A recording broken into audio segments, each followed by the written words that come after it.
કચ્છના પશ્ચિમ દરિયા કિનારે આવેલા ઇબ્રાહિમ બેટ વિસ્તારમાંથી બોર્ડર સિક્યોરિટી ફોર્સને સર્ચ ઓપરેશન દરમિયાન વધુ 11 શંકાસ્પદ બિનવારસી પેકેટ મળી આવ્યા।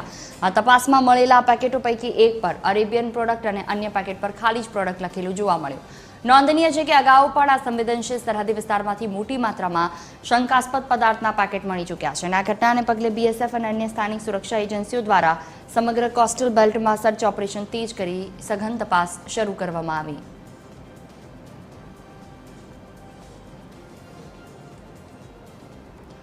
વધુ માહિતી સાથે સંવાદદાતા આયાઝ ફોન લાઈન પર જોડાયા છે અમારી સાથે। જી આયાઝ, કચ્છના પશ્ચિમ દરિયા કિનારે બીએસએફને શંકાસ્પદ પેકેટ મળ્યા, કેટલા પેકેટ છે, શું વધુ વિગતો?